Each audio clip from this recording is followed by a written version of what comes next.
Tenía apenas 10 años cuando me vendieron como si fuera mercancía, y quien me compró fue alguien de mi propia familia, mi tío Ramiro, el hermano de mi madre. La misma sangre que corría por mis venas era la suya. Pero eso no impidió lo que me hizo durante 15 años. Todavía recuerdo el aroma de aquella bodega, las voces ásperas de los hombres gritando cantidades como si estuvieran en el mercado de ganado. Yo era solo una niña con el cabello mal trenzado, temblando asustada, parada sobre unas tablas mientras un señor con sombrero me apuntaba diciendo: «Observen esta pequeña, sana y resistente, servirá para cualquier labor. Quien se la lleve hace un buen negocio. Una jovencita con mucho futuro». Ninguno de ellos vio a una niña, solo vieron algo que podían poseer. Y cuando mi tío Ramiro alzó la mano para hacer la última oferta, no lo podía creer. En mi inocencia pensé: «Me va a ayudar». Pero sus ojos, esa mirada, jamás la he podido olvidar. No era la mirada de alguien que quería protegerme, era la de alguien con otros planes. Pero espera, permíteme presentarme primero. Mira, mi nombre es Flor Hernández, aunque por aquí todos me conocen como Mamá Flor. Hoy tengo 82 años y vivo en esta casita humilde pero llena de amor aquí en Tlaxcala. A veces me sorprende haber llegado a esta edad. ¿Sabes? Hubo momentos en que creí que no pasaría de los 20, que mi historia terminaría en el rancho de mi tío sin que nadie supiera de mí. Pero como decimos por acá, Dios aprieta pero no ahorca. Sobreviví para compartir mi historia y ayudar a otras mujeres. Hace más de 40 años fundé el Refugio Nueva Esperanza, un espacio donde mujeres que han pasado por situaciones difíciles pueden reconstruir sus vidas. ¿Quién me ve ahora? Una abuelita de cabello plateado, vestido floreado y mi rosario. No imaginaría todo lo que he vivido. ¿Y tú que me estás viendo? Cuéntame tu nombre y desde qué parte de México escuchas mi historia. Déjamelo saber en los comentarios, ¿va? Me emociona pensar que mi voz llega a lugares que yo, una anciana de Tlaxcala, nunca he podido visitar. Es curioso pensar que hoy, a través de esta pantalla, puedo compartir algo que guardé por más de 60 años, algo que me quemaba por dentro como el chile más picoso de la región. Pero ya es tiempo de hablar. ¿Quién sabe? Tal vez algunos de ustedes vivan cerca y podamos compartir un cafecito de olla. Nací en Calpulalpan, un pueblito tan pequeño que casi ni aparecía en el mapa. Era 1943 y aquí en Tlaxcala la vida era una lucha diaria contra la pobreza. Mi padre Manuel era un hombre trabajador, se ganaba la vida en una mina de arena, trabajando de sol a sol para traer comida a la mesa. De él heredé esta terquedad, esta fuerza para seguir adelante pase lo que pase. Pero nos dejó muy pronto, en un accidente en la mina cuando yo tenía 8 años. Mi madre Socorro quedó sola con 3 hijas y sin un peso. Fue entonces cuando apareció Rodolfo, mi padrastro. Al principio parecía enviado del cielo, ayudando a mi madre, trayendo despensa a la casa. Mi madre, con el miedo de ver a sus hijas sin comer, aceptó casarse con él antes de medio año. Pero no era lo que aparentaba. Como dicen, el diablo sabe por diablo pero más sabe por viejo. Las sonrisas se acabaron pronto. Mi madre empezó a usar manga larga a pesar del calor sofocante de Tlaxcala. Rodolfo tomaba todos los días, gastaba el poco dinero en pulque y cuando volvía a casa, su mal humor lo pagábamos todos. Vivíamos con miedo, cuidando cada paso que dábamos. Fue entonces cuando noté cómo me miraba, con una mirada que me hacía querer desaparecer. Cuando era pequeña no comprendía bien las señales ni los peligros que me rodeaban, pero mi corazón infantil me advertía constantemente que algo no estaba bien. En 2 ocasiones terroríficas, cuando mi madre salía a trabajar para traernos el sustento, intentó entrar sigilosamente al cuarto donde dormíamos las niñas. Por fortuna divina, alguien tocó a la puerta justo a tiempo y se alejó rápidamente. Era como si la Santísima Virgen de Guadalupe nos protegiera con su manto sagrado, pero llegó un momento terrible en que hasta esa protección celestial se desvaneció. Déjame explicarte, con todo el dolor de mi corazón, que el tráfico de menores no es una simple historia de telenovela, es una realidad cruel que realmente pasaba en los rincones más apartados y olvidados de Tlaxcala. Niños y niñas inocentes, separados brutalmente de sus familias o entregados vilmente por sus propios parientes, Terminaban trabajando como esclavos en ranchos lejanos, como sirvientes maltratados en casas ajenas, o en situaciones tan terribles que me duele profundamente recordar. En los tiempos oscuros de mi padrastro, estas atrocidades ocurrían más seguido de lo que la gente común se atreve a pensar. Las autoridades corruptas miraban deliberadamente hacia otro lado. Algunos hasta participaban activamente en este negocio infame. El sucio dinero pesaba más que la vida preciosa de una criatura pobre e indefensa. Una noche sofocante y tenebrosa mi vida dio un giro devastador e inesperado. Dormía profundamente tranquila cuando sentí bruscamente una mano áspera cubriendo mi boca con fuerza. Era Rodolfo, mi pesadilla viviente. Silencio, mocosa, susurró amenazante. Vamos a ver a la familia. Todo era terriblemente extraño y aterrador. Estábamos en plena madrugada oscura. ¿Qué familia decente íbamos a visitar a esas horas sin avisar? Traté desesperadamente de resistirme, pero él era mucho más fuerte. Me envolvió violentamente en una cobija vieja y maloliente y me llevó arrastrando en la oscuridad espesa. Vi con horror una camioneta destartalada estacionada en el camino polvoriento con otros niños aterrorizados adentro, todos asustados hasta los huesos, algunos sollozando quedito en la oscuridad. El chofer sonrió maliciosamente al verme.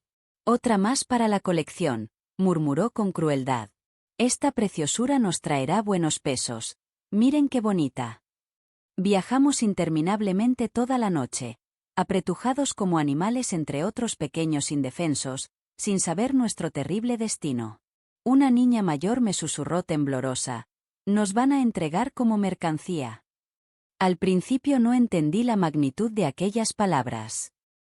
Cuando finalmente comprendí la horrible verdad, me negué rotundamente a creerlo. Pensé ingenuamente que era un cuento macabro para asustarme, pero al llegar a aquella bodega siniestra en medio de la nada desolada, supe con certeza que era una realidad espantosa. Nos metieron bruscamente en un cuarto pequeño y sofocante, sin alimentos ni agua, y al amanecer gris comenzaron a prepararnos como objetos. Nos bañaron con agua helada, nos peinaron sin compasión, nos pusieron ropa limpia pero usada. Como si fuéramos animalitos indefensos para vender al mejor postor. La mercancía debe verse presentable para los compradores, decía una señora de mirada fría y cruel mientras me hacía las trenzas con tanta fuerza brutal que me dolía hasta el alma. Los siguientes 15 años interminables fueron como vivir en el más profundo purgatorio. Mi tío Ramiro, ese demonio disfrazado de familiar, me mantenía cruelmente encerrada en un cuartito húmedo y oscuro junto al granero, sin ventanas ni esperanza, solo con una puertecita oxidada que se cerraba por fuera con candado. Durante el día era puro trabajo extenuante, desde el amanecer hasta que oscurecía, sembrando bajo el sol inclemente, cocinando sin descanso, limpiando sin parar, todo el peso del mundo sobre mis pequeños hombros. Y en las noches terroríficas. Mejor ni recordarlo, pues algunas heridas nunca cicatrizan completamente. Todo empezó poco a poco, como una sombra que crece lentamente. Primero fueron miradas incómodas que me hacían temblar, luego roces accidentales que no debían ser, hasta que un terrible día cruzó límites que ningún familiar jamás debería cruzar. Yo apenas tenía 12 años, una niña inocente, cuando comenzó el maltrato despiadado, y desde entonces se volvió una horrible costumbre diaria. Una noche oscura y fría entró a mi cuarto con un quinqué amarillento en la mano. Lo puso sobre la mesa desgastada y dijo con voz ronca: «Ya es hora de que crezcas, muchachita». Le supliqué entre lágrimas que me dejara, pero solo se burlaba cruelmente. «Pagué buen dinero por ti, eres de mi propiedad absoluta. Deberías agradecer que no acabaste como otras niñas que vendieron ese día». Lo que siguió después, mejor lo dejamos así, hay heridas que nunca sanan completamente. Después de ese día fatídico, se repitió tantas veces que me volví como piedra, sin sentimientos. Les decía a todos que yo era una sobrina rebelde que necesitaba disciplina estricta. Los vecinos le creían o fingían creerle, volteando la mirada. Nadie quiere meterse en problemas ajenos, ¿verdad? En el rancho solitario había 2 trabajadores fieles, Chuy, el más chico y callado, y Doña Cuca, la cocinera. Los 2 eran mayores y casi no se daban cuenta de nada que pasaba en las sombras. Chui era fiel a su patrón como perrito amaestrado. Creo que doña Cuca sospechaba algo terrible, pero el miedo profundo la mantenía callada. A veces me miraba con inmensa compasión, especialmente después de las noches más difíciles cuando me veía adolorida y quebrada. Pero la compasión sin acción valiente es como rezar sin fe verdadera, no sirve absolutamente de nada. Tal vez te preguntes con curiosidad, ¿por qué no escapé de esa situación horrible? Lo intenté desesperadamente, mi niña querida. Fue cuando tenía 14 años, joven y asustada. Me preparé cuidadosamente por meses enteros, junté algunas monedas a escondidas como un tesoro secreto. Hasta dibujé un mapa sencillo en un pedazo de papel arrugado. Qué ingenua e inocente fui. Casi llegué al pueblo cercano, pero alguien me reconoció inmediatamente. Es la sobrina rebelde de don Ramiro, dijo al verme pasar corriendo. Me regresaron violentamente contra mi voluntad. Después de eso, perdí toda esperanza de salir de ahí algún día. El tiempo pasaba lentamente y mi espíritu juvenil se marchitaba como una flor sin agua. A los 15 años, me sentía tan resignada y derrotada que los días grises pasaban como entre sueños borrosos. Ya no lloraba, ya no rezaba con fe. Vivía solamente por instinto, como animalito asustado en la oscuridad. Pensé en rendirme por completo ante mi destino cruel, pero algo poderoso en mi interior se aferraba tercamente a la vida. Dios misericordioso no me había abandonado completamente. Quizás fue esa fe inquebrantable la que me mantuvo en pie, a pesar de todo el sufrimiento. Rezaba en silencio pidiendo que algún día todo este tormento terminara. Fue entonces, en medio de mi desesperación más profunda, cuando supe que esperaba un bebé inocente. Mi primer pensamiento angustiado fue: ya no hay ninguna salida posible. Pasé días enteros llorando en silencio absoluto, confundida y aterrada por esta nueva vida que crecía dentro de mí. No era culpa de la pequeña criatura, lo sabía perfectamente bien en mi corazón. Pero ¡ay, Diosito santo! Cuando se lo dije temblando a Ramiro, esperaba su furia y enojo, pero sorprendentemente se alegró, aunque de una manera extraña y perturbadora. Por fin tendré un hijo varón que continúe el apellido familiar, ya que mis hermanas inútiles solo tuvieron niñas, dijo tocando mi vientre hinchado como si fuera un padre normal y amoroso. Todo cambió drásticamente desde ese preciso momento. Comenzó a tratarme diferente, no con verdadero cariño, jamás llegaría a eso, sino como quien cuida celosamente algo valioso de su propiedad. Por primera vez me permitió comer en la mesa principal, no solo las sobras. Me dio ropa usada pero decente, mejor que los trapos que vestía. Mi cuartito seguía igual, pero ordenó que me pusieran un colchón nuevo. El bebé debe crecer sano, decía. ¿Puedes creerlo? No me veía como persona, pero se preocupaba por el bebé que venía en camino. Increíble, ¿verdad? Invitaba a los hacendados vecinos para presumir mi embarazo como muestra de su hombría. Los señores reían, tomaban y lo felicitaban. Al fin tendrás quien herede todo esto, decían. Y él, orgulloso, respondía: será varón, estoy seguro. Le enseñaré todo sobre el rancho. Durante el embarazo tuve más libertad. Podía caminar por la propiedad sin vigilancia, pues según Ramiro, ahora no intentarás irte, teniendo un hijo que cuidar. No eres tan tonta. No sabía él que precisamente esa confianza me daría la oportunidad que tanto esperaba. Pero antes de contar cómo logré mi libertad, debo decir que estas historias siguen pasando. Aquí en México y en todo el mundo, hay personas viviendo situaciones similares. Cambian los nombres y lugares, pero el sufrimiento es el mismo. Personas tratadas como objetos, trabajo forzado, maltrato. Son heridas que siguen abiertas en nuestro México querido. Por eso cuento mi historia, aunque me duela recordarla, aunque las lágrimas quieran salir. La comparto para que otras personas no pasen lo mismo, para que la gente abra los ojos y vea lo que sucede a su alrededor. Durante mi embarazo, empecé a ver una luz de esperanza.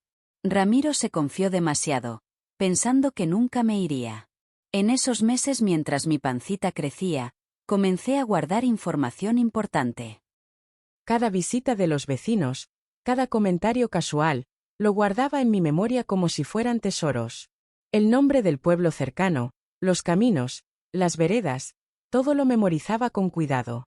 Y lo que fue más importante, a través de conversaciones que escuché, descubrí que mi madre Socorro todavía estaba viva. Durante años, Ramiro me había dicho que había fallecido, que nadie pensaba en mí, pero todo era falso. Me enteré que ella jamás dejó de buscarme. Doña Cuca fue mi primera luz de esperanza en ese lugar tan oscuro. Al principio era solo una empleada más, una señora mayor que caminaba encorvada, con problemas de oído, que parecía no darse cuenta de nada. Pero con el tiempo, noté sus pequeños gestos de bondad. Me dejaba una tortilla extra cerca del fogón cuando limpiaba la cocina, o a veces un vasito de leche escondido. Esos detalles, aunque pequeños, significaban el mundo para mí en ese momento. Después de mucho tiempo, cuando ya confiaba en ella, comencé a guardar algunas monedas que encontraba cuando Ramiro se quedaba dormido después de tomar. Las escondía en un huequito que hice en la pared de mi cuarto, cubriéndolo con un pedazo de madera. Cada peso ahorrado me acercaba más a mi libertad. Te confieso, mi niña, que hay muchas cosas que nunca le conté a nadie, ni siquiera a los policías que investigaron. Algunas memorias eran demasiado difíciles de compartir. Pero ahora, a mis 82 años, sintiendo que mi tiempo se acerca, siento la necesidad de dejar este testimonio, la verdad completa, porque historias como la mía no se pueden olvidar, no se pueden esconder. Son heridas que todavía duelen en nuestro México querido. Pero quédate conmigo hasta el final. Te aseguro que vale la pena conocer cómo terminó todo esto. Aunque antes, necesito contarte desde el principio para que entiendas bien. La vida en Calpulalpan en los años 40 era muy diferente. No teníamos luz eléctrica ni agua entubada. Vivíamos en una casita de adobe. Cuando llovía fuerte, cosa rara en estas tierras tlaxcaltecas tan secas, el agua se filtraba por las grietas y el piso de tierra se volvía puro lodo. En tiempo de calor, que era casi todo el año, el techo se calentaba tanto que parecía estar dentro de un comal. Dormíamos todos juntos en el mismo cuarto.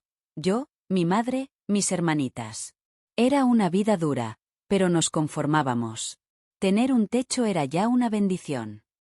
Mi padre Manuel era un hombre sencillo pero de buen corazón. Trabajaba en la cantera, uno de los oficios más pesados que hay. Salía antes del amanecer y regresaba ya entrada la noche. Sus manos estaban curtidas como cuero, llenas de marcas del trabajo duro. Llegaba tan cansado que apenas probaba bocado antes de acostarse en el petate, pero siempre tenía una sonrisa para nosotros, un cuento para los niños, una caricia discreta para mi madre. La vida es dura, pero nosotros somos más fuertes, decía, riéndose de sus propias penas. Nunca olvidaré ese día. Era muy pequeña cuando Chuy llegó a nuestra casa con su sombrero en la mano y cara de angustia. Ni tuvo que decir nada, mi madre se desplomó en la entrada, llorando desconsolada. Una piedra se había soltado en la cantera y golpeó a mi padre. No hubo tiempo ni de despedirse. Medio pueblo vino al funeral. Mi padre era muy querido, siempre ayudaba a todos aunque no tuviera nada. Volvimos a casa sintiéndonos perdidos, sin rumbo. De repente mi madre se quedó sola con 3 bocas que alimentar y sin saber hacer otra cosa que los quehaceres del hogar. Los primeros meses vivimos de la bondad de los vecinos. Uno traía 1 kilo de maíz, otro unos nopales, otro le ofrecía a mi madre trabajo lavando ropa o limpiando casas. Pero como dicen por aquí, la caridad no dura para siempre. Poco a poco las visitas se hicieron menos frecuentes, el trabajo escaseó, y el hambre empezó a hacerse más presente. Recuerdo noches en que mi madre decía que ya había cenado solo para dejarnos la poca comida que había. Sabíamos que no era cierto, pero ¿qué podíamos hacer? Yo también empecé a dejar de comer para que mis hermanitas tuvieran algo más en sus platos. La vida nos dejó sin opciones. Durante esos días tan complicados apareció Rodolfo, como caído del cielo. Lo recuerdo como si fuera ayer, presentándose como una bendición en nuestra puerta. Se ganó nuestra confianza poco a poco, trayendo despensa cuando más la necesitábamos, ayudando a reparar el techo de nuestra humilde casa. Era mayor que mi madre Socorro por unos 15 años, un hombre maduro que aparentaba conocer el mundo. Su manera de tratar a mi madre era diferente, con una amabilidad que ella nunca había experimentado. A nosotros los niños nos traía dulces de piloncillo y jamoncillo. Se fue acercando despacio, como sin querer la cosa, pero ahora sé que todo estaba planeado. Antes de darnos cuenta, ya vivía con nosotros. Mi madre y él se casaron solo por el civil, pues no alcanzaba para más. Al inicio todo parecía mejorar. Rodolfo trabajaba como electricista, algo poco común en esos tiempos. Ganaba lo suficiente para que no faltara comida en la mesa. Pero el tener el estómago lleno nos cegó ante las señales, su mal humor cuando la comida no estaba a tiempo, el aroma a aguardiente que traía al regresar del trabajo, la forma en que sujetaba a mi madre cuando creía que tardaba mucho en el mercado. Las cosas fueron empeorando gradualmente, como cuando el agua se calienta tan despacio que no notas que está hirviendo hasta que es tarde. La primera vez que lastimó a mi madre fue por algo tan simple como una camisa. Se disculpó, prometió que no volvería a pasar. Mi madre, inocente, le creyó, pensando que era algo que no se repetiría. Pero siguieron más incidentes. Las disculpas se volvieron menos frecuentes, las promesas se desvanecieron. Aunque hubo momentos buenos, nuestra casa se convirtió en un lugar triste.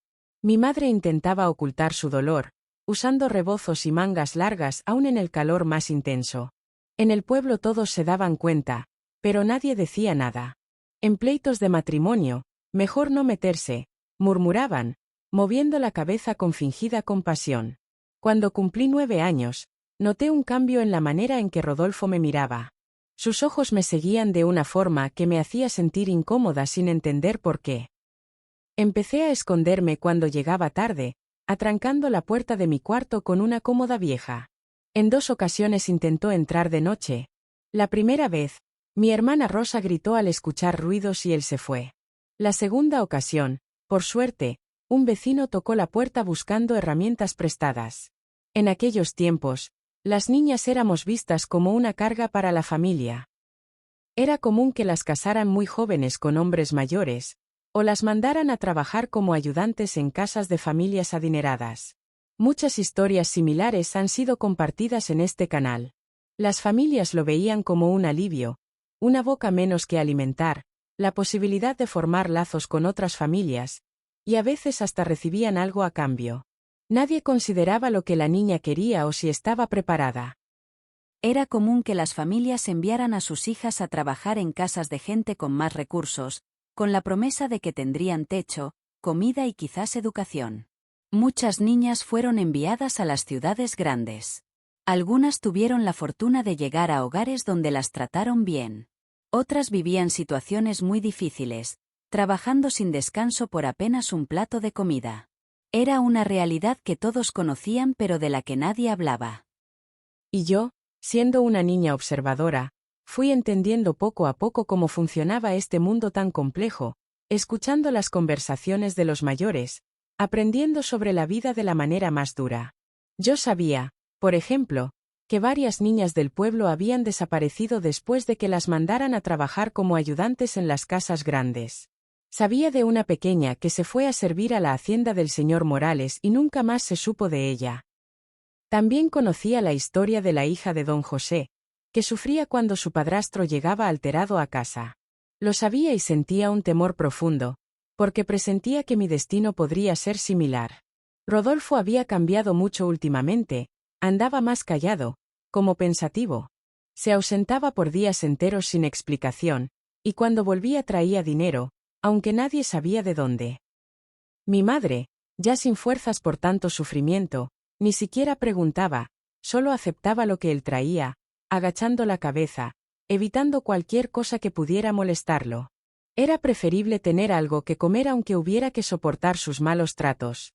Una noche, mientras buscaba agua en el patio, escuché una conversación que me heló la sangre. Rodolfo platicaba con un señor llamado Santos, un hombre pequeño con dientes manchados de tabaco y ojos diminutos en su cara arrugada. Este señor siempre me miraba de una manera que me incomodaba, como si estuviera calculando algo. Los 2 hombres charlaban en voz baja, creyendo que nadie los oía. Me escondí detrás de los nopales y alcancé a escuchar su plática. ¿Cuánto necesitas exactamente? Preguntó Santos mientras enrollaba un cigarro. Como 200, respondió Rodolfo, bebiendo de su botella. ¿Y estás seguro de querer hacer esto? Tiene 10 años, pero es fuerte y trabajadora. Mi corazón se detuvo.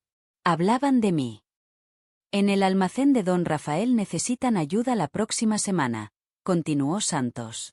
Una muchachita como ella les vendría bien, y nadie haría preguntas. Santos se riu suavemente. ¿Su madre? Después de todo lo que ha pasado, esa mujer ya no tiene voluntad. Y aquí nadie pregunta por las niñas que se van. Diremos que la mandaste con unos parientes. Corrí adentro temblando, con el corazón a punto de salirse.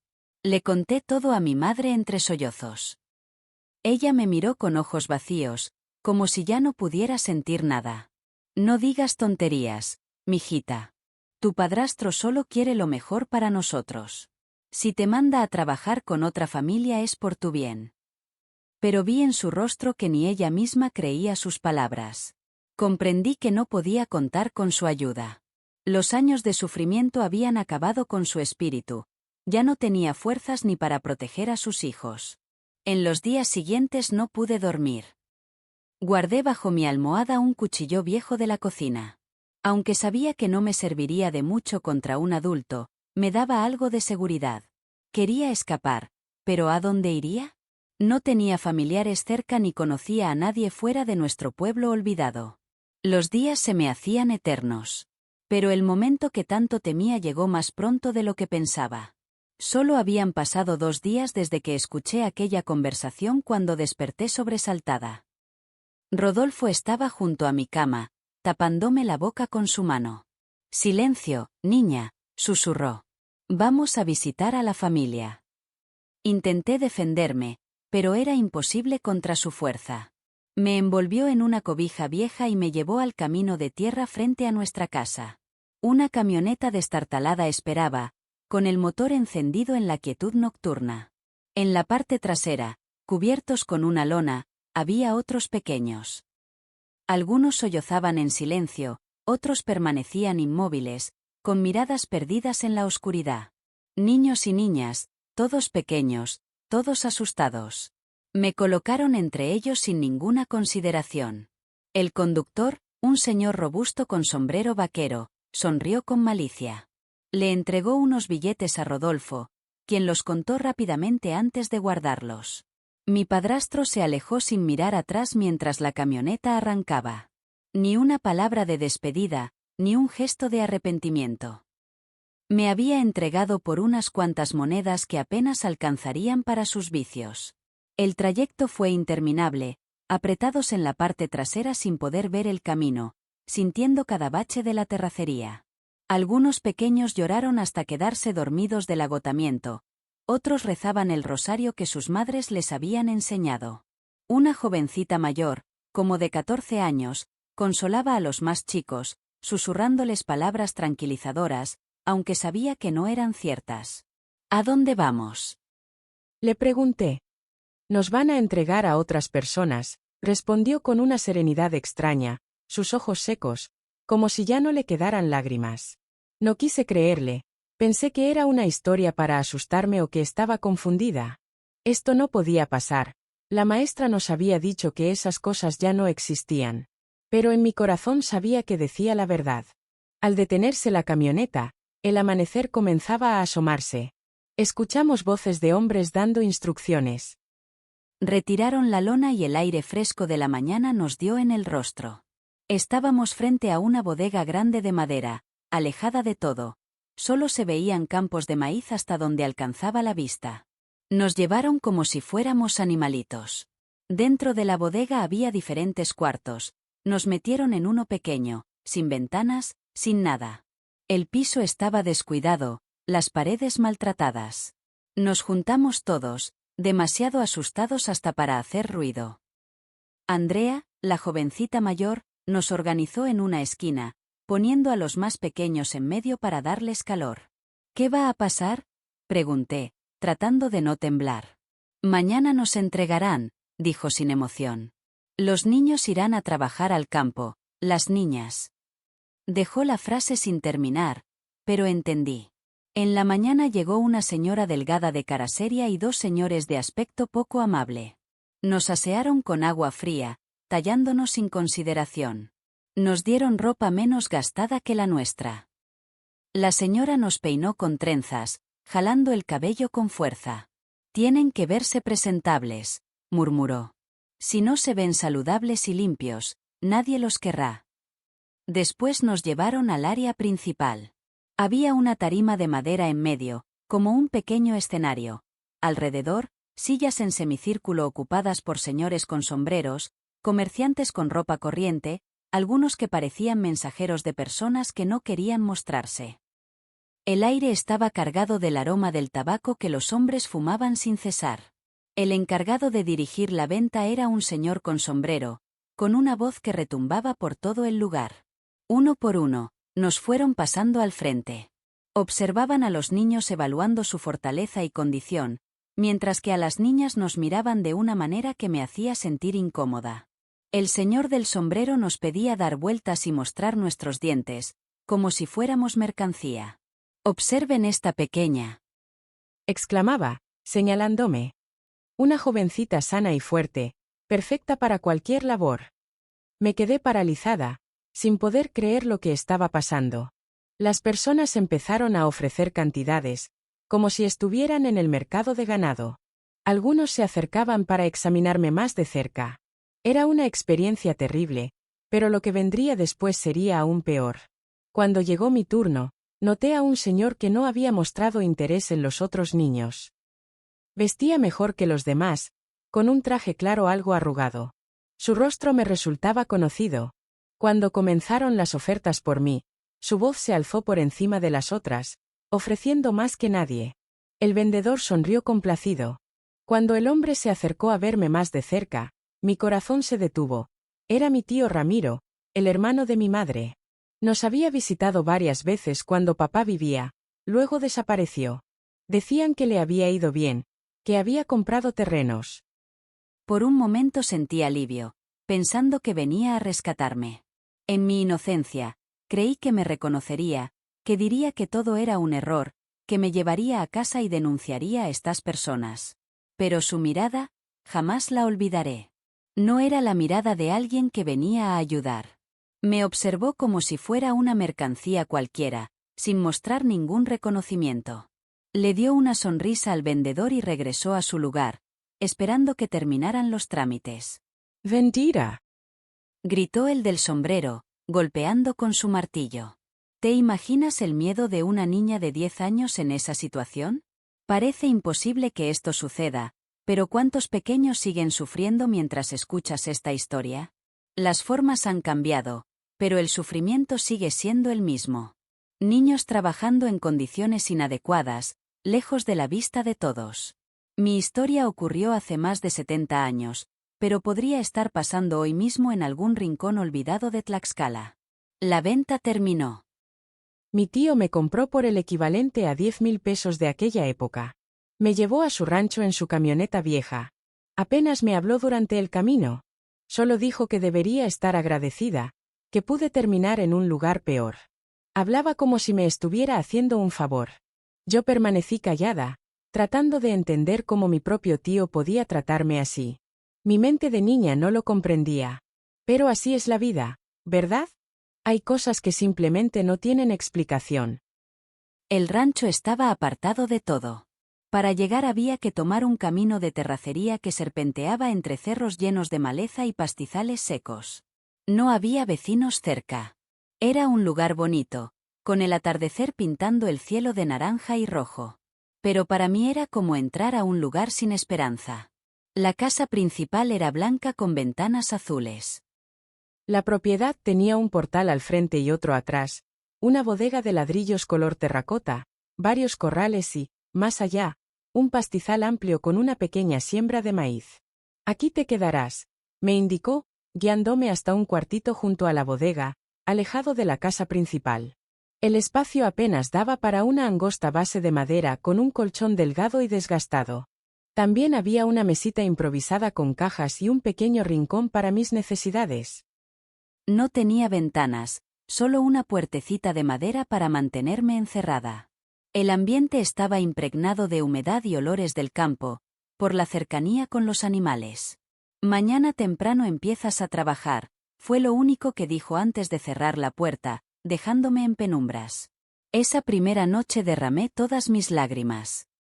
Susurré llamando a mi madre, recé todas las oraciones que conocía, le pedí a la Virgen de Guadalupe que me ayudara, pero solo me respondió el silencio nocturno, interrumpido por el mugir de las vacas cercanas y el canto lejano de un tecolote. Los días siguientes fueron de trabajo sin descanso. Me levantaba antes del alba, cuando Chui, uno de los peones, abría mi puerta para dejarme salir. Trabajaba en la siembra, con los animales y en los quehaceres que me ordenaran. Mis manos, que nunca fueron suaves, se volvieron ásperas y lastimadas de tanto trabajo. La espalda me dolía de cargar cubetas de agua y canastos de elotes. Comía en la cocina principal, generalmente las sobras o algo sencillo que preparaba doña Cuca, la señora mayor que ayudaba en la casa, quien parecía tan callada y sumisa como todo en aquel lugar olvidado. Al principio, mi tío Ramiro me trataba como a cualquier otra sirvienta, con dureza pero sin maltrato directo. Ahora entiendo que me estaba acostumbrando, como hacía con los animales nuevos que llegaban al rancho. Me vigilaba mientras trabajaba, con una mirada que en ese momento no comprendí, pero que me hacía temblar. Una mirada que ahora reconozco como la de alguien con malas intenciones. Con el paso del tiempo, la situación empeoró. Una noche, después de casi 2 meses en el rancho, me despertó el ruido de mi puerta abriéndose. Pensé que ya era hora de trabajar, pero todavía estaba oscuro y un fuerte olor a mezcal me alertó que algo andaba mal. Era Ramiro, quien se tambaleaba sosteniendo un quinqué que proyectaba sombras en las paredes. Dejó la luz sobre la mesa. Me encogí asustada, cubriéndome con la cobija delgada como si pudiera protegerme. Se burló de mi miedo. No tienes por qué asustarte, pagué por ti, ¿recuerdas? Puedo hacer lo que quiera. Lo que siguió fue un tormento que ninguna niña debería vivir. Me defendí como pude, pero con solo 10 años, era imposible resistirme. Mis súplicas y lágrimas no lo detuvieron. Me lastimó de formas que aún me duelen recordar. Cuando terminó, simplemente se fue, cerrando la puerta tras de sí. Me quedé en esa cama, sintiendo asco y vergüenza, deseando desaparecer. Las manchas en el colchón se mezclaban con mis lágrimas que no paraban de caer. No pude dormir más esa noche. Al amanecer, cuando Chui vino a abrir la puerta, me miró con una mezcla de lástima e indiferencia. Era evidente que todos en el rancho sabían lo que sucedía, pero nadie se atrevió a ayudarme. Aquella primera noche fue solo el comienzo de mi sufrimiento. Ramiro comenzó a visitarme con frecuencia. A veces pasaban semanas sin verlo, otras veces aparecía varias noches seguidas. No había forma de saber cuándo vendría.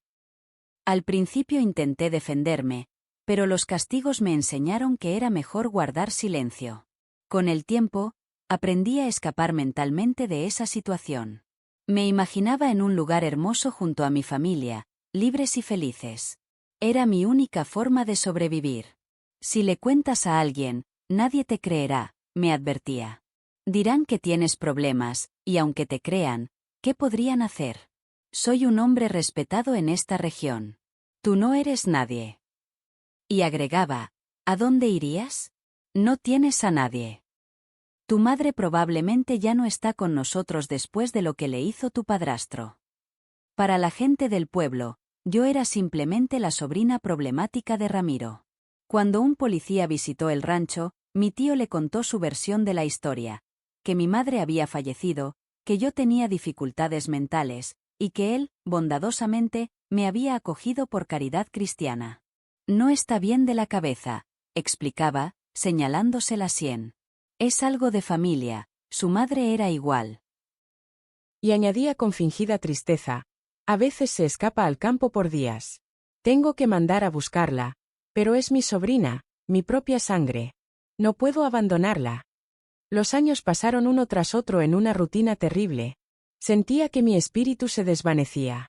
Poco a poco, aquella niña que soñaba con ser maestra, que cantaba mientras ayudaba a su madre, se fue apagando, dejando solo un cuerpo que se movía por costumbre. Ya ni siquiera podía llorar. Durante esos momentos difíciles, solo sentía un profundo cansancio. Era como si observara mi vida desde lejos, sin ser realmente parte de ella.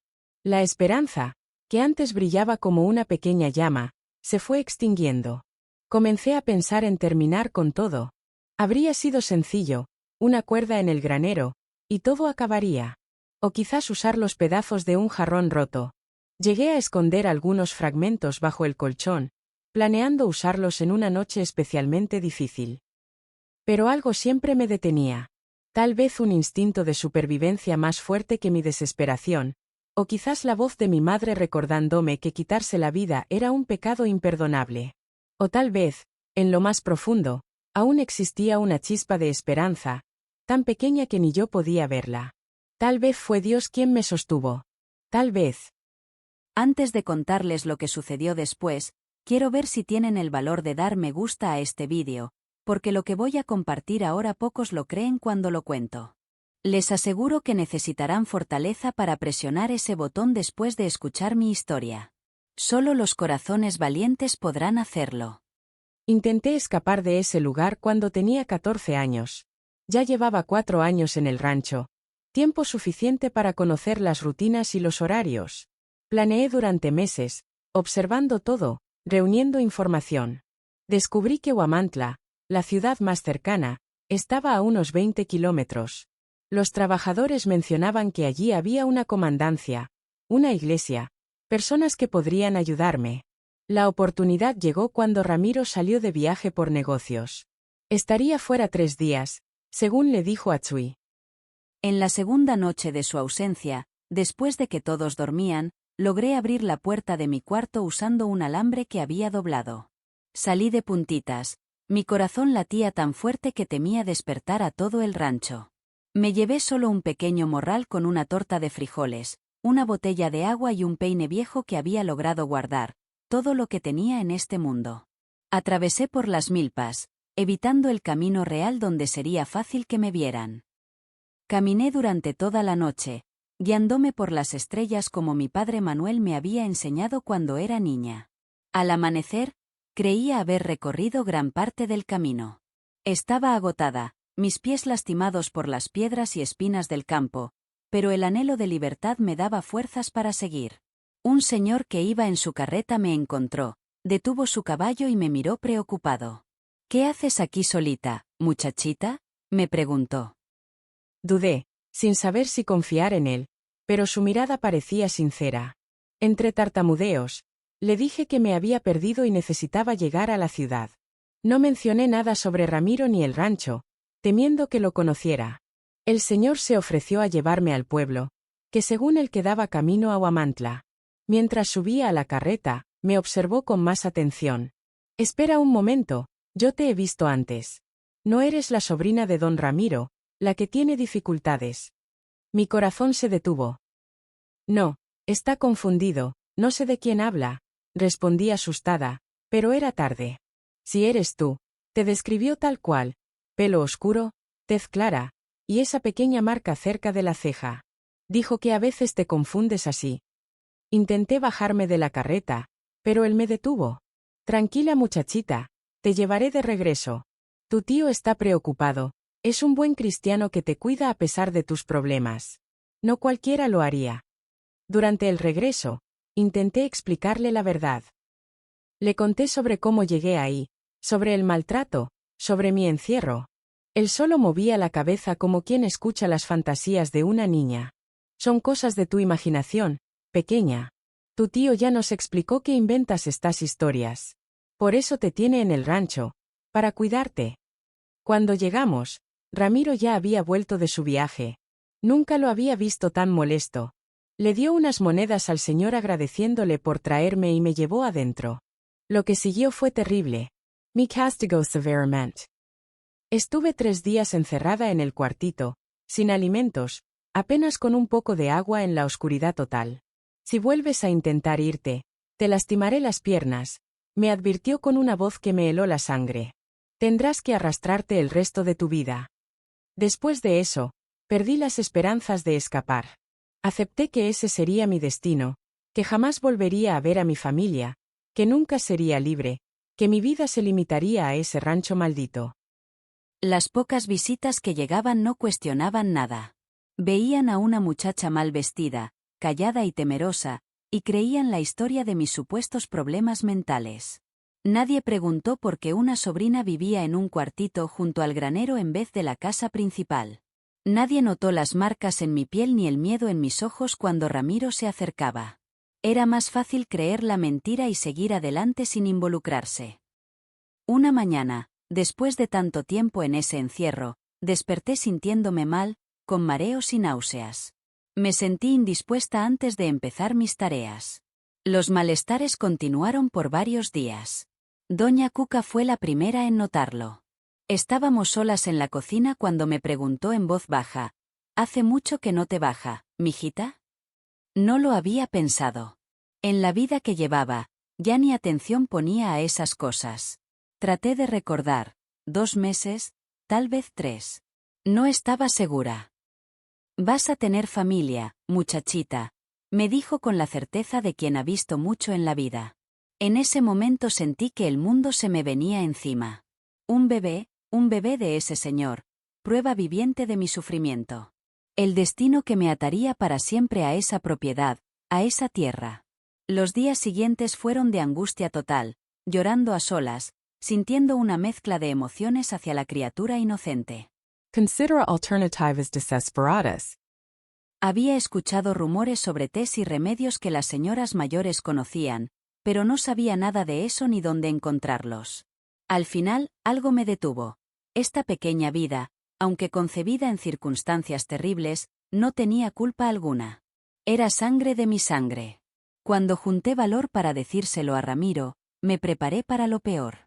Un día, esperé a que regresara del campo y mientras tomaba su café de la tarde, decidí que era el momento. Se lo dije con la voz quebrada, temblando, pero su reacción me sorprendió completamente. Mostró una alegría perturbadora. «Un hijo», exclamó con una mirada que nunca había visto. «Por fin tendré quien herede todo esto. Será varón, estoy seguro». Los días siguientes, su actitud cambió. No por bondad, pues Ramiro era incapaz de eso, sino por interés, como quien cuida una inversión valiosa. Me trasladó a un cuarto en la casa principal, pequeño pero mucho mejor que mi antiguo espacio junto al granero. Le ordenó a doña Cuca que me preparara comida más nutritiva. Hasta apareció ropa diferente, usada pero en mejor estado, quizás de alguna familiar. Las agresiones pararon durante el embarazo, no por consideración hacia mí, sino para proteger a su heredero. Me seguía tratando como su posesión, pero ahora era una posesión que debía cuidar. Era como un cofre guardando su tesoro más preciado. Pronto comenzó a invitar a otros rancheros y conocidos para presumir la noticia. Me exhibía con mi vientre creciendo como muestra de su hombría. Los señores bebían, lo felicitaban y hacían comentarios incómodos. «Al fin tendrás quien se encargue de todo esto», decían, y él, orgulloso, respondía: «Será varón, lo presiento. Lo criaré para ser un hombre de bien». Una vez, el señor Toño, claramente incómodo, preguntó: «¿Pero quién es la madre, Ramiro? No te vas a casar». Ramiro respondió con una risa seca: «Es complicado, compadre. Es mi sobrina, está bajo mi cuidado, tiene sus problemitas mentales. Ya sabes, imposible casarse. Pero el niño llevará mi apellido, será un Hernández legítimo». Y así todos lo aceptaron.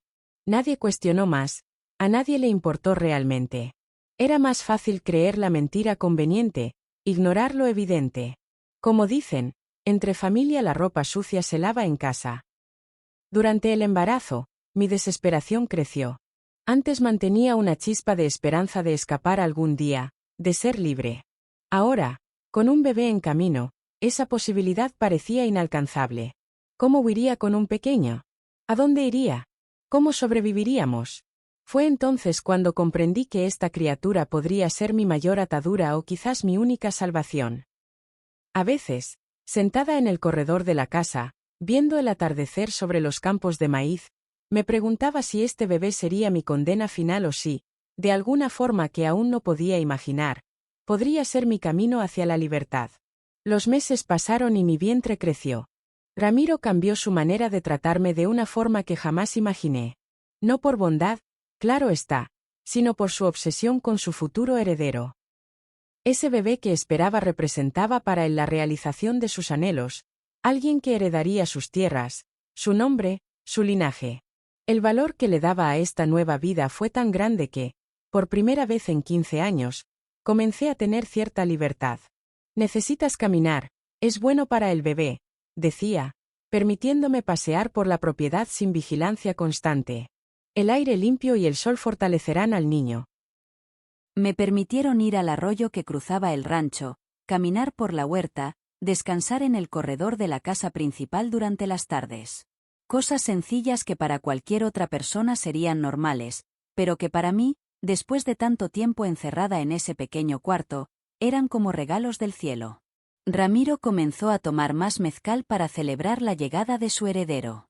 Muchas noches terminaba dormido profundamente, en un sueño tan pesado que ni un temblor lo habría despertado. Me di cuenta que cuando estaba así, se volvía descuidado. Dejaba su cartera en la mesa, sus llaves tiradas por ahí, y hablaba de más. Durante una de esas noches, una idea comenzó a surgir en mi mente.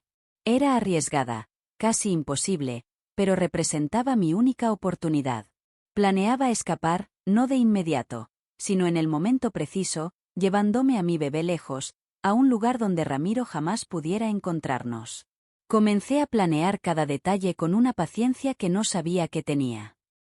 Observaba todo, los horarios en que Chuy recorría la propiedad, los días que doña Cuca visitaba a su hermana en el rancho vecino, las noches que Ramiro bebía más, y los caminos menos transitados. Por las conversaciones de los vecinos, supe que Huamantla estaba a unos 20 kilómetros del rancho. También escuché sobre el cuartel de la policía, donde el comandante Jiménez tenía fama de ser un hombre justo. Ese sería mi destino. Empecé a juntar lo que podía. Un poco de harina en una bolsa de tela, tortillas secas envueltas en un trapo, una botellita que llenaba con agua poco a poco. Lo escondía todo en un hoyo bajo mi cama en el cuarto de la casa principal, cubierto con un tapete viejo. Lo más difícil fue conseguir dinero. Cuando Ramiro caía dormido, esperaba hasta estar segura y, con el corazón latiendo fuerte, tomaba 1 o 2 billetes de su cartera. Nunca mucho, para que no lo notara, un billete de baja denominación aquí y allá. Los guardaba poco a poco con el resto de mis provisiones. El embarazo lo complicó todo. Conforme pasaban los meses y mi vientre crecía, me costaba más moverme. Me cansaba fácil y me dolía la espalda y las piernas. ¿Cómo caminaría tantos kilómetros así? ¿Y si el bebé nacía en el camino, en medio del campo, sin ayuda? Los dos podríamos perder la vida. Solo la Virgencita podría protegernos. Tuve que posponer mis planes varias veces. La primera vez que pensé huir fue a los 6 meses, pero mi vientre ya estaba muy grande para caminar rápido. Luego consideré esperar hasta después del parto, pero sabía que Ramiro sería aún más controlador con el bebé ya nacido. Sería imposible salir con un recién nacido sin que se diera cuenta de inmediato. Un día casi me descubren. Estaba tomando unas monedas de su cartera mientras dormía en el sillón, cuando Chuy entró sin avisar. Fingí estar solamente cubriéndolo con una cobija para que no se resfriara. No sé si Chuy me creyó, pero no dijo nada. Solo me miró como si entendiera todo y salió en silencio. Pasé días con miedo, esperando que le contara a Ramiro, pero nunca pasó nada. Fue en ese tiempo que doña Cuca finalmente decidió ayudarme de verdad. Todo cambió después de un incidente especialmente cruel. Estaba en mi 7º mes, con el vientre ya muy notorio, cuando se me cayó un plato fino de los que guardaba para las visitas importantes. Ramiro se molestó mucho. A pesar de estar esperando a su heredero, me lastimó el brazo y me empujó contra la pared. Fue durante uno de esos momentos que doña Cuca, quien observaba desde la cocina, hizo algo inesperado. Alzó su voz. En el nombre de la Virgen de Guadalupe, don Ramiro. La muchacha está esperando. ¿Qué no ve que puede lastimar al bebé? Él se detuvo de repente, como despertando. Miró su mano aferrada a mi brazo, vio mi rostro lleno de angustia, mi vientre. Me soltó y salió dando un portazo. Esa noche, doña Cuca vino calladamente a mi cuarto con un ungüento de hierbas para los golpes. «Esto no está bien, mijita», murmuró mientras me curaba. «Nunca lo ha estado. Perdóname por no haber hecho algo antes. Tenía miedo, aún lo tengo, pero ahora, con esta criatura inocente». No terminó la frase, pero entendí perfectamente. Desde ese día, formamos una alianza silenciosa. Doña Cuca comenzó a darme información vital. Me dibujó el camino exacto del rancho a Huamantla, me señaló dónde encontrar agua limpia del arroyo, cuáles ranchos evitar porque los dueños eran amigos de Ramiro, y las mejores horas para pasar desapercibida. También empezó a ayudarme con pequeños detalles, unos huaraches resistentes que encontró en la bodega, un rebozo grueso para el frío, una bolsita de manta para guardar el dinero junto al cuerpo. Con mi embarazo avanzando, sentía que el tiempo se acababa. Sabía que debía actuar antes del parto, pero también era consciente de lo difícil que sería caminar hasta el pueblo en mi estado. Fue entonces cuando se me ocurrió usar el momento del alumbramiento como parte de mi plan. Era arriesgado, muy peligroso para mí y el bebé, pero era mi única esperanza. Mientras tanto, una nueva fuerza creció en mi interior. Miraba mi vientre y le prometía en silencio que esta criatura nunca conocería el sufrimiento que yo había vivido. Que nacería en libertad, crecería sin cadenas, sería querido como yo nunca lo fui. Aunque tuviera que atravesar todo Tlaxcala caminando, mi hijo sería libre. Te voy a sacar de aquí, le susurraba a mi vientre cada noche antes de dormir. Todavía no sé cómo, pero lo haré, aunque sea lo último que haga. Un día, mientras ordenaba documentos viejos en el despacho de Ramiro, una de las pocas tareas que me permitían hacer durante el embarazo, encontré un baúl con candado debajo de un ropero que siempre permanecía cerrado. La llave estaba escondida en el cajón del escritorio, dentro de una Biblia hueca. La curiosidad pudo más que el miedo. Dentro había papeles, cartas, dinero y un documento amarillento que me llamó la atención de inmediato. Era el papel de compraventa donde me habían entregado. Ahí estaban las firmas de mi padrastro Rodolfo y de mi tío Ramiro, prueba del trato que destruyó mi vida. Guardé el documento entre mi ropa, pero lo que más me impactó fue una carta con letra temblorosa que reconocí al instante. Era de mi madre Socorro, fechada apenas 3 años atrás. Le escribía a Ramiro pidiendo información sobre mí. Por favor, hermano, si sabes algo de mi flor, házmelo saber. No he dejado de buscarla todos estos años. No creo que se haya ido por su voluntad como dicen. Una madre siente estas cosas. Sé que está viva en algún lugar. Mi madre vivía y me había estado buscando todo este tiempo. Ramiro había mentido diciendo que estaba muerta, que nadie me quería. Este descubrimiento fue como un rayito de esperanza en mi oscuridad. Mi determinación de escapar, sobrevivir y encontrar a mi familia se hizo más fuerte. El plan tomó forma en mi mente, cada detalle cuidadosamente pensado. Aprovecharía el momento del parto para convencer a Ramiro de buscar ayuda médica. Sería el momento perfecto para poner en marcha mi plan, pues estaría preocupado por su descendencia y dispuesto a salir del rancho. Tendría algunas horas, lo que durara el viaje de ida y vuelta a Huamantla, para escapar. Las últimas semanas de espera fueron como vivir con el corazón en la mano. Cada vez que sentía un dolor pensaba, ya es tiempo. Pero resultaba ser una falsa señal. Repasé una y otra vez mis ahorros escondidos, afiné los detalles, y cada noche le pedí a la Virgen de Guadalupe valor y protección para lo que vendría. Por fin, en una noche iluminada por la luna llena, empecé a sentir las señales que indicaban que el bebé venía en camino. Eran dolores intensos, pero intenté disimular. Esperé a que Ramiro terminara su cena con mezcal, algo común en esos días pues celebraba la próxima llegada de su heredero. Cuando los dolores se hicieron más frecuentes, comencé a llamar, «Tío». Tío. «Ya viene el bebé. Algo no está bien. Necesito ayuda». Entró a mi cuarto tambaleándose, pero se puso alerta cuando mencioné que había complicaciones. ¿Qué pasa? ¿Qué tiene? Fingí un dolor más fuerte, me revolví en la cama y exclamé, El bebé viene antes de tiempo. Necesito un doctor. Su hijo corre peligro. Vi la preocupación en su mirada durante todo el embarazo. Su principal inquietud era el bienestar del bebé, no el mío, sino el de su tan esperado heredero. Necesitas ir por el doctor Martínez al pueblo, le dije entre quejidos, algunos verdaderos, otros actuados. Rápido, o el niño no sobrevivirá. ¿Y si nace mientras no estoy?, preguntó dudoso. Doña Cuca me ayudará, ella tiene experiencia con partos, pero necesitamos al doctor después, para asegurar que el bebé esté bien. Otro dolor, otro grito. Por la Virgen Santa, vaya ahora mismo, su hijo lo necesita. El plan funcionó. Ramiro salió corriendo, llamando a Chuy para que alistara la camioneta. Escuché el motor encenderse y el vehículo alejarse por el camino de terracería. El rancho estaba a unos 20 kilómetros de Huamantla. Por el estado del camino, aunque manejara rápido, tardaría al menos 1 hora en llegar, más el tiempo para encontrar al doctor y otra hora para regresar. Tenía entre 2 y 3 horas para actuar. En cuanto el ruido del motor se perdió en la noche, me levanté de la cama. Los dolores eran reales y fuertes, pero todavía espaciados.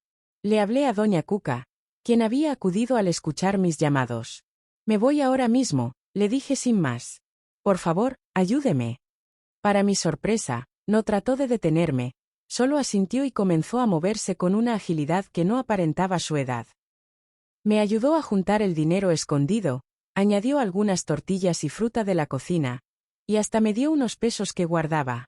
Hay una vereda detrás de la cerca que lleva directo a la carretera de Huamantla, me explicó mientras me ayudaba a ponerme un rebozo.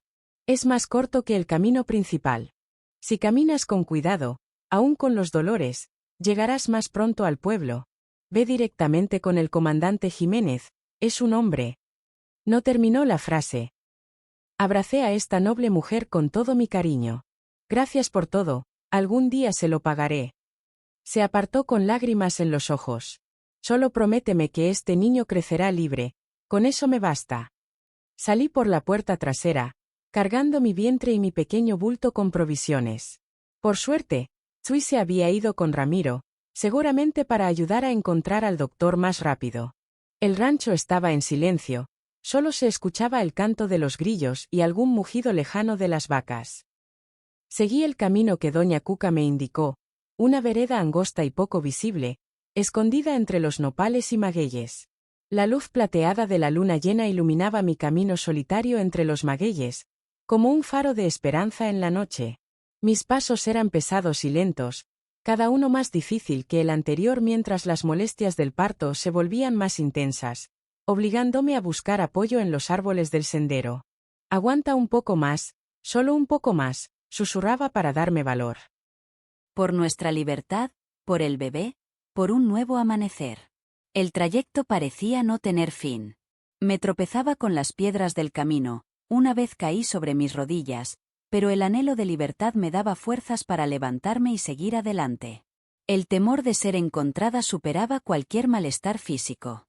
La idea de regresar a esa vida oscura, ahora con un pequeño inocente que Ramiro sin duda reclamaría como suyo, me dio un valor que jamás imaginé tener. Al divisar las primeras luces de Huamantla, apenas podía caminar por las molestias tan seguidas. Mi vestido estaba empapado, había roto aguas durante el camino. Sentía que el momento del nacimiento se acercaba. Me arrastré por las calles vacías del pueblo. El alba comenzaba a asomar, todas las casas permanecían cerradas, sin una sola persona a la vista. Siguiendo las indicaciones de doña Cuca, encontré la comandancia, un edificio sencillo de adobe con el escudo nacional desgastado en su fachada. Reuniendo mis últimas fuerzas, golpeé la puerta 1, 2, 3 veces, cada vez con más intensidad. Una luz se encendió y apareció un hombre de mediana edad en pantalón y camiseta, evidentemente recién despertado. ¿Qué sucede? ¿Quién es usted, señora? Casi me desvanezco al llegar a él. Por favor, auxílieme, estoy escapando. Mi tío me compró cuando era niña, me mantuvo encerrada todos estos años. Estoy esperando y el bebé ya viene. Las palabras salían entrecortadas por el dolor. Saqué el papel amarillento de mi vestido húmedo y se lo entregué con manos temblorosas. Tranquila señora, tranquila, dijo el hombre, sosteniéndome. Llamó a alguien del interior y apareció otro oficial más joven, también medio dormido. Ramiro viene en camino, fue por el doctor. Me llevará de regreso cuando vuelva. El comandante me ayudó a entrar y me recostó en una banca larga.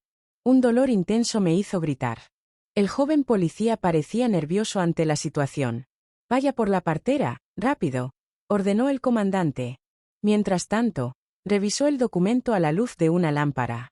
Santo cielo, murmuró al leerlo. Es un contrato de venta de una persona. ¿Cómo es posible esto? No pude responder. Una contracción fuerte me hizo gritar. El bebé venía en ese momento, ahí mismo en la comandancia. El oficial, al ver la urgencia, dejó los papeles y vino a auxiliarme. El policía fue por ayuda, pero creo que no llegarán a tiempo. Tendré que asistirla. Entre los dolores del parto, le conté mi historia lo mejor que pude. Le hablé de cómo fui vendida, de los años de encierro, del embarazo, de mi huida. Mientras narraba, seguía las indicaciones tranquilas pero firmes de aquel hombre desconocido que se había convertido en mi única esperanza de libertad.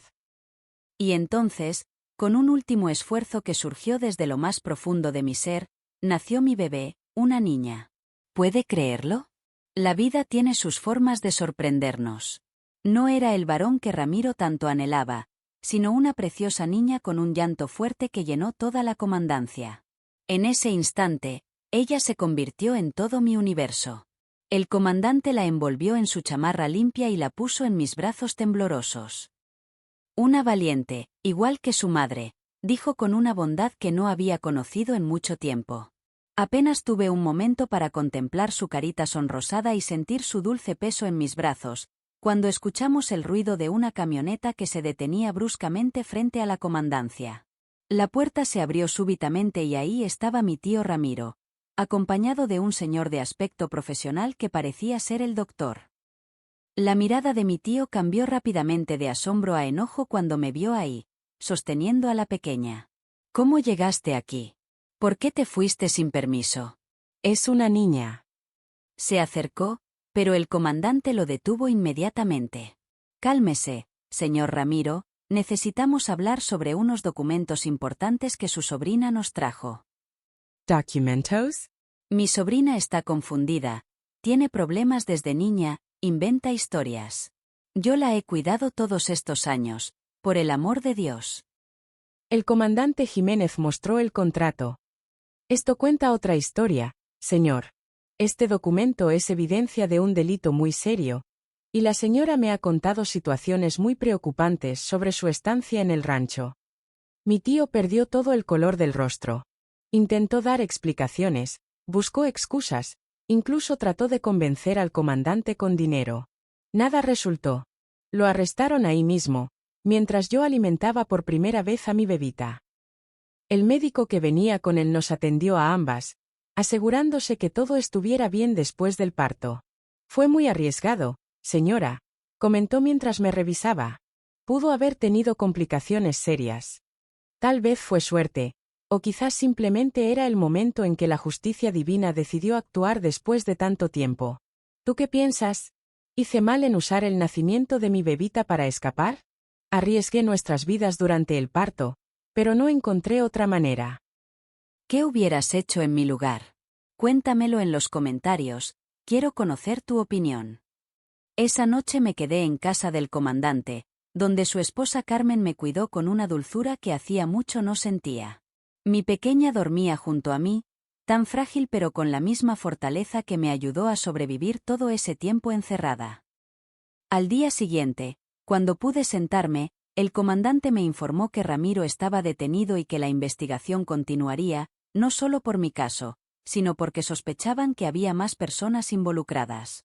El contrato tenía información valiosa que ayudaría a las autoridades. Es usted muy valiente, me dijo el comandante Jiménez, sentado junto a mi cama. Pocas personas habrían tenido el valor de hacer lo que usted hizo, especialmente en su estado. Observé a mi bebita dormida en mis brazos, aún sin nombre. En ese momento, Con mi pequeña Angelita contra mi pecho y sabiendo que por fin se haría justicia, sentí algo que había olvidado: tranquilidad. Una paz que ni siquiera conocí antes de todo lo ocurrido. Comprendí que la verdadera libertad nace cuando decidimos que la merecemos. Fue el comandante Jiménez quien encontró a mi mamá. Usó sus contactos, mandó mensajes a otras comandancias, hasta que llegó la noticia. Socorro Hernández vivía en un pueblito a 100 kilómetros, ganándose la vida lavando y cosiendo. Cuando supo de mí, dejó todo y vino tan rápido como pudo. Nunca olvidaré cuando nos reencontramos. Estaba sentada en el portal de la casa del comandante, arrullando a mi bebita, cuando vi a una señora acercarse. A pesar de los años, la reconocí al instante. Mi mamá tenía el cabello completamente blanco, su cuerpo cansado por tanto trabajo, pero sus ojos, idénticos a los míos, brillaban igual que antes.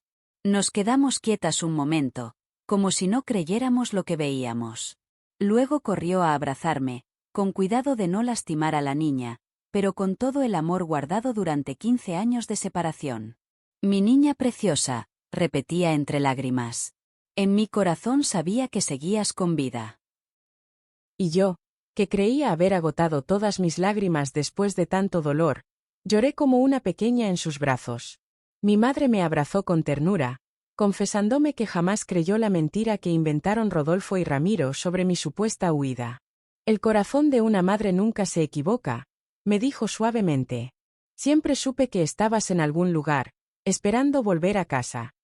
Durante todos esos años, nunca dejó de buscarme. Preguntaba a cada viajero que pasaba por Calpulalpan, mandaba cartas a conocidos en otros pueblos, y ahorraba cada peso que ganaba para viajar en mi búsqueda. Mi padrastro Rodolfo había fallecido años atrás, víctima de sus propios excesos con el alcohol. Mis hermanas, como me contó, habían seguido sus propios caminos. Rosa se convirtió en maestra en una escuela de Apizaco, mientras que Sebastiana formó su familia y se mudó a Puebla. En los días que siguieron, fuimos reconstruyendo la historia de nuestra familia, llenando los espacios vacíos de esos 15 años. Le conté todo lo que había vivido, cómo fui alejada de casa, los años de encierro, mi embarazo, y mi escape en busca de libertad. Mi madre escuchaba con lágrimas silenciosas rodando por sus mejillas, sosteniendo mis manos como si temiera que pudiera desvanecerme. «Perdóname, mi niña», me suplicó. Debí haberte protegido mejor, nunca debí permitir que esa gente entrara a nuestra casa. La abracé asegurándole que no había nada que perdonar. Ambas éramos víctimas de un sistema que no protegía a las mujeres ni a los niños, de una sociedad que prefería mirar hacia otro lado ante el sufrimiento ajeno. Los primeros meses de libertad fueron muy complicados. Aunque ya no estaba cautiva, mi mente seguía atrapada en aquella finca. Las pesadillas me atormentaban cada noche, despertándome entre gritos y sudor frío. Cualquier ruido me sobresaltaba, los espacios cerrados me angustiaban, y vivía con un miedo constante. Me costaba confiar en las personas, especialmente en los hombres. Incluso el bondadoso comandante Jiménez, que solo me había mostrado compasión, me provocaba inquietud cuando se acercaba. Fue entonces cuando el padre Joaquín llegó a nuestras vidas. Era el párroco de la pequeña iglesia de Huamantla, un hombre de mediana edad con cabello plateado y mirada comprensiva. Sor Teresa, una de las religiosas que ayudaban en la parroquia, era amiga de Carmen, la esposa del comandante, y así conoció mi historia. Nos visitó ofreciendo apoyo espiritual y ayuda práctica.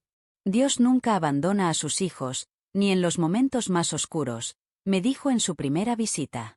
No fueron solo palabras, lo demostró con acciones. Movilizó a toda su congregación para ayudarnos.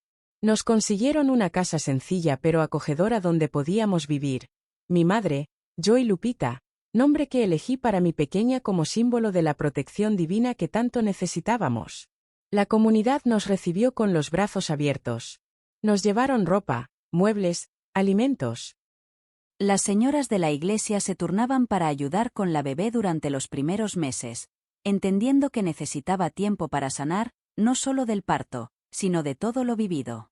Mientras tanto, el proceso legal contra Ramiro seguía su curso. El documento que encontré en su baúl fue evidencia crucial, pero no la única. El testimonio de doña Cuca fue fundamental cuando finalmente se sintió segura para hablar.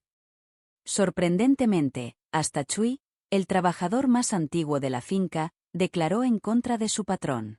Confesó que siempre supo que algo andaba mal, pero temía quedarse sin trabajo y sin lugar donde pasar sus últimos años. La sentencia contra Ramiro me trajo algo inesperado. La finca fue decomisada y, en un acto de justicia, el juez ordenó que la propiedad pasara a mi nombre como una pequeña compensación por todos esos años de trabajo forzado. De pronto, me convertí en dueña del lugar que había sido mi prisión. Al principio, ni siquiera podía pensar en regresar. El solo imaginar ese lugar hacía que todo mi cuerpo temblara sin control. Pero el padre Joaquín me hizo ver las cosas de otra manera. Puedes transformar un lugar de sufrimiento en un espacio de sanación, Flor. Puedes usar esta experiencia para tender la mano a otras personas. Sus palabras sembraron una esperanza que necesitaría tiempo para florecer completamente. Mientras tanto, me dediqué a aprender a vivir en libertad nuevamente, o mejor dicho, a experimentar la libertad por primera vez desde aquella venta cuando era niña. Tuve que familiarizarme con cosas tan básicas como relacionarme con la gente, andar por las calles sin temor, y tomar decisiones diarias, elegir mi comida, mi ropa, mis caminos. Cosas que otros hacían naturalmente me causaban inquietud, pues representaban una independencia que me fue negada por tanto tiempo. Lupita se convirtió en mi luz y motor para seguir adelante. Al contemplar a mi pequeña, fruto de circunstancias difíciles pero también símbolo de mi fortaleza, encontraba el valor para continuar, para vencer cada desafío. Me juré que ella tendría la niñez que me arrebataron, que crecería conociendo su valor, rodeada de amor incondicional, libre para imaginar y alcanzar sus sueños. Las heridas, sin embargo, tardaron en sanar. Me costaba estar en lugares cerrados. No podía dormir sin la ventana abierta ni en invierno, evitaba la ropa ajustada, y los espacios reducidos me causaban angustia. Los malos sueños persistieron, aunque menos frecuentes con el paso del tiempo, pero igual de intensos. Me despertaba alterada, pidiendo auxilio, reviviendo aquellos momentos difíciles. También me costaba estar a solas con cualquier hombre, sentía un miedo inexplicable, aunque supiera que no había peligro real. Mi cuerpo reaccionaba sin control. Temblores, palpitaciones, un impulso de huir. Esto complicaba situaciones cotidianas, como visitar al doctor o hablar con el tendero. Pero el tiempo, como medicina natural, fue aliviando las heridas más profundas. El cariño constante de mi madre, el respaldo de la comunidad que nos acogió, y las pláticas reconfortantes con Sor Teresa. Todo esto me ayudó a reconstruir poco a poco una vida que había sido quebrantada. Aprendí a perdonar incluso a quienes, sin ser Ramiro, habían callado por miedo o conveniencia.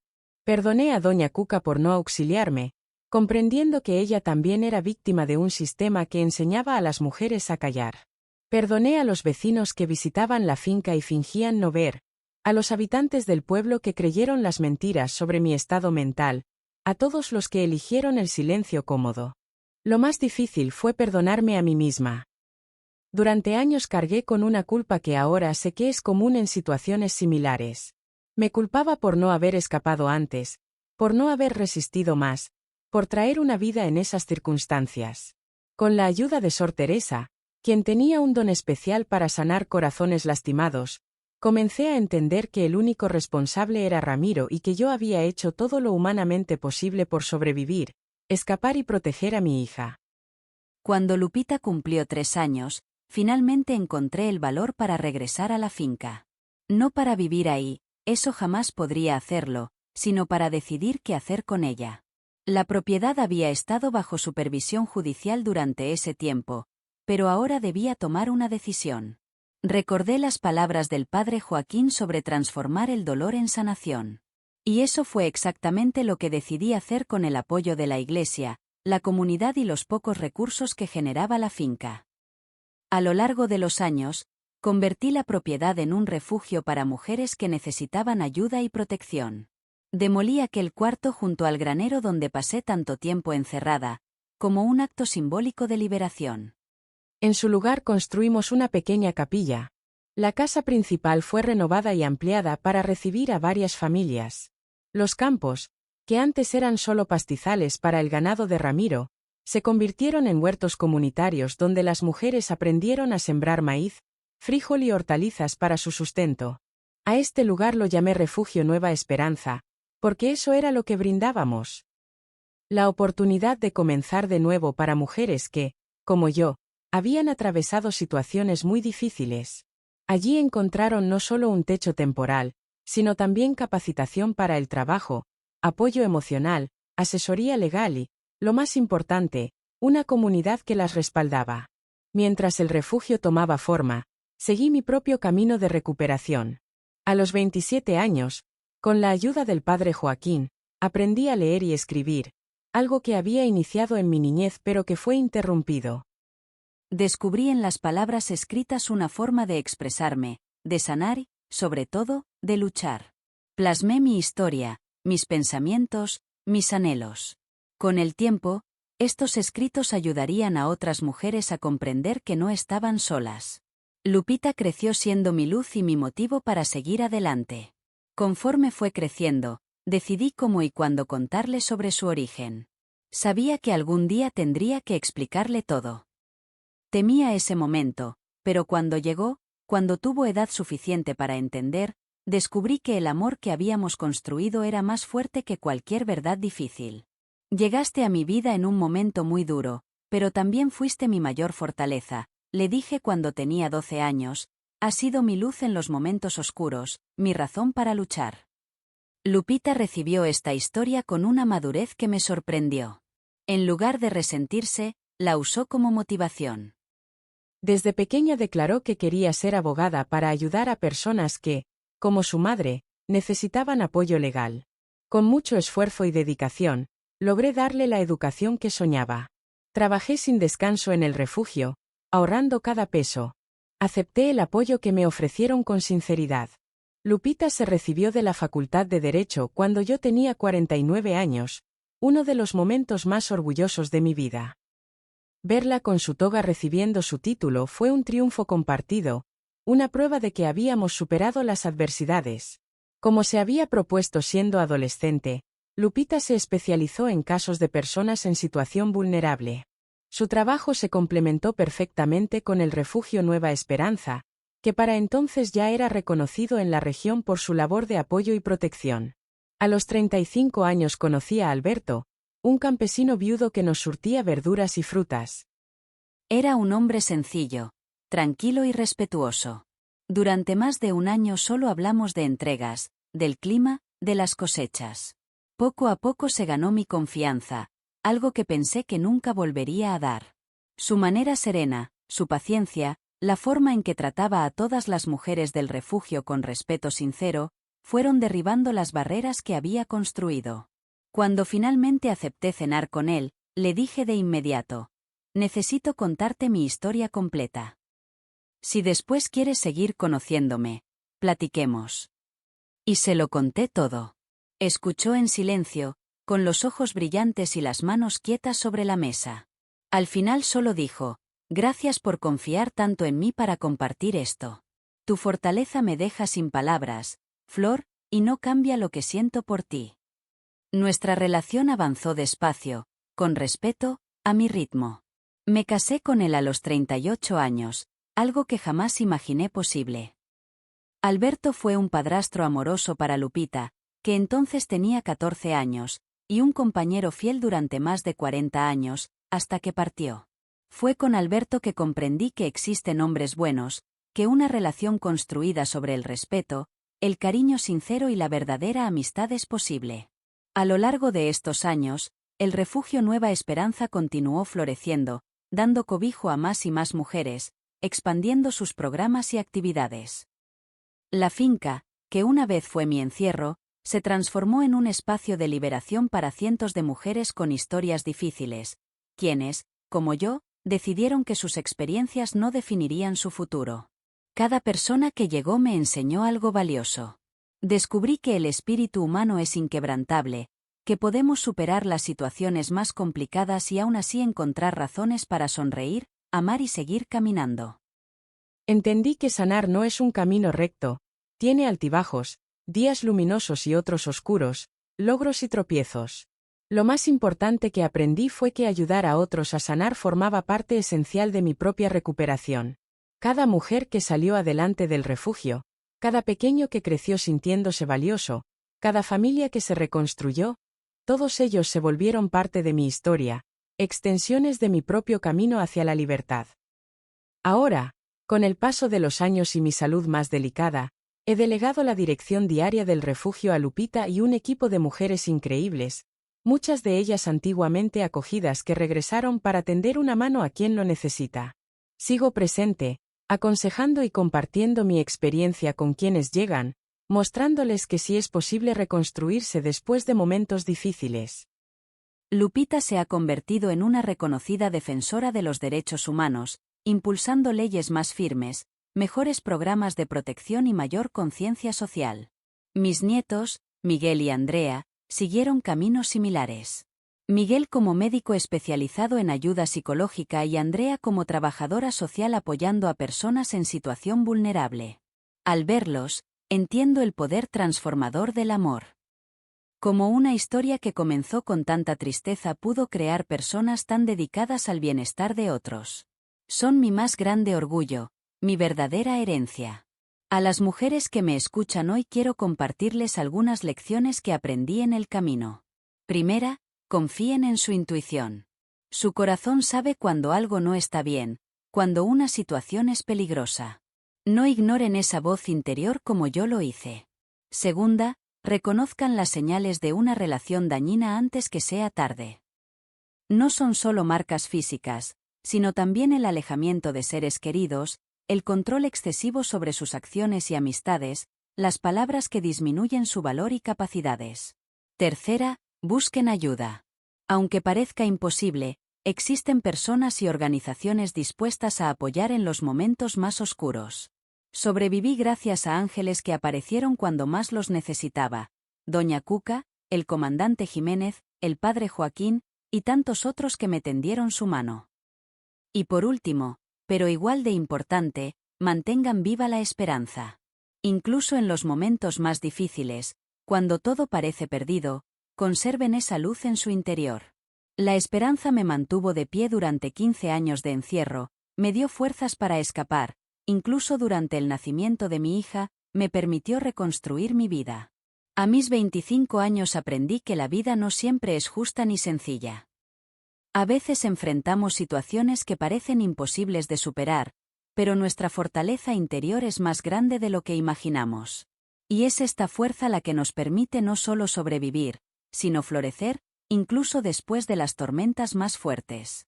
Hoy, a mis 85 años, miro mi camino y veo una vida que, a pesar de las dificultades, o tal vez gracias a ellas, valió la pena vivir. Veo el refugio Nueva Esperanza que ha cobijado a más de 1000 mujeres durante 6 décadas. Veo a mi Lupita y a mis nietos seguir la labor que inicié. Veo las reformas que ayudamos a impulsar, las familias que ayudamos a sanar, las nuevas generaciones que crecerán en un México más justo gracias a lo que construimos en comunidad. Me preguntan si temo partir ahora que los años pesan y mi salud se ha vuelto delicada. Les contesto que no. Ya enfrenté las pruebas más difíciles que la vida pudo ponerme y aquí estoy. La partida es solo un paso más en el camino, y me voy tranquila sabiendo que dejo algo valioso. No solo el refugio y sus programas, sino todas las almas que encontraron aquí un nuevo inicio, las historias de superación, las mujeres que, como yo, decidieron tomar las riendas de su destino. Me trataron como mercancía, pero no sabían que estaban frente a una guerrera tlaxcalteca. Hoy, a mis 82 años, veo a las cientos de mujeres que encontraron aquí un nuevo camino y pienso. Cada una de ellas es parte de la bendición más grande que pude recibir. Soy Flor Hernández y esta ha sido mi historia. Una historia difícil, sí, pero sobre todo de esperanza, de valentía, de una mujer de Calpulalpan que decidió transformar el dolor en luz.